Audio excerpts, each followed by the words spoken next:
जिला कार्यकारिणी सदस्यों, साथियों,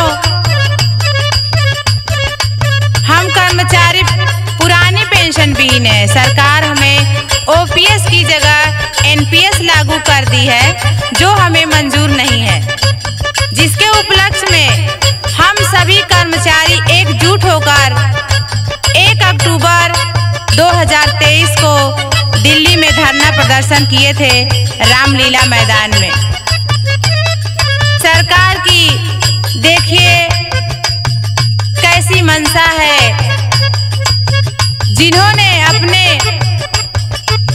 वरिष्ठ मीडियाकारों को वहां जाने से रोक दिया था। मैं उसी के उपलक्ष्य में अपनी मांग को सरकार से मांगने के लिए एक पेंशन गीत आप सभी साथियों के समक्ष रख रही हूं, जिस गीत के रचनाकार हैं बैजनाथ गंवार।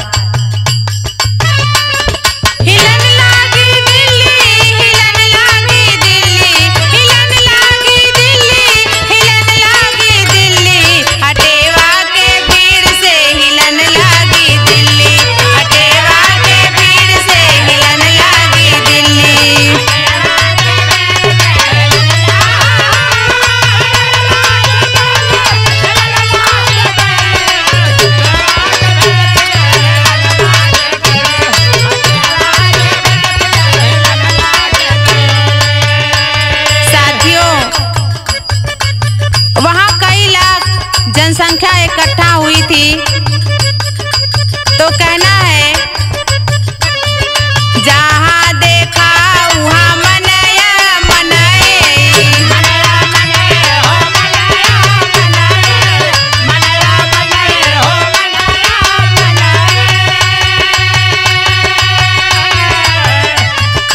सबके सहयोग से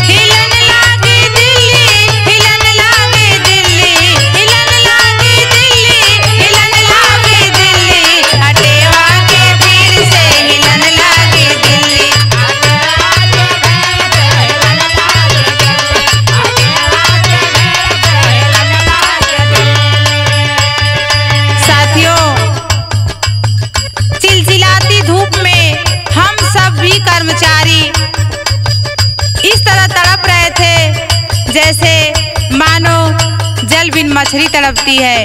इतनी तगड़ी धूप थी, तो कहना है कड़ी रहल धूप चूहे टप टप पसीना।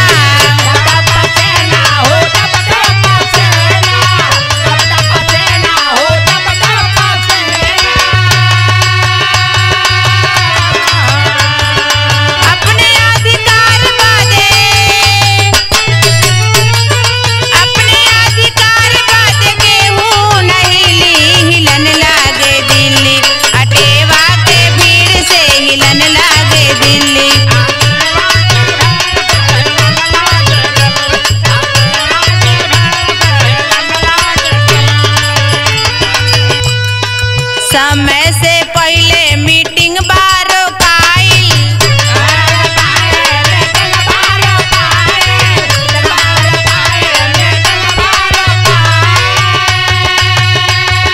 समय से पहले मीटिंग बारो काइल।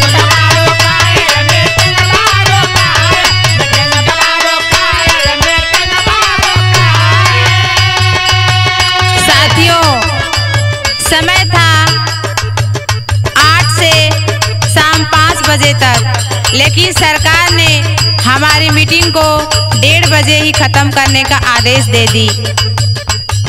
तो कहना है कि समय से पहले मीटिंग बारो काइल।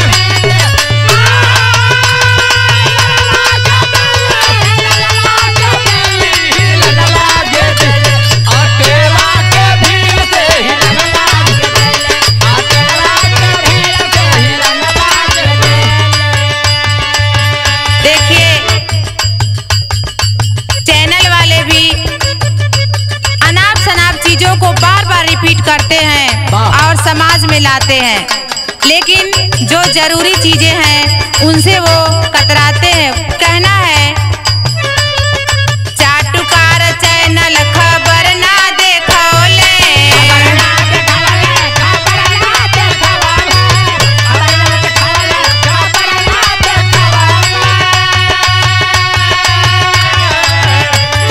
चाटुकार चैनल खबर ना देखौले,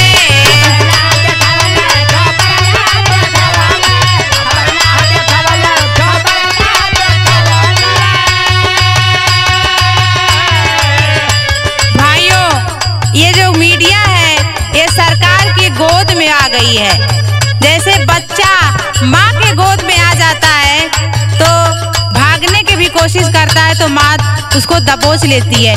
यही स्थिति हुआ है मीडिया वालों का। तो कहना है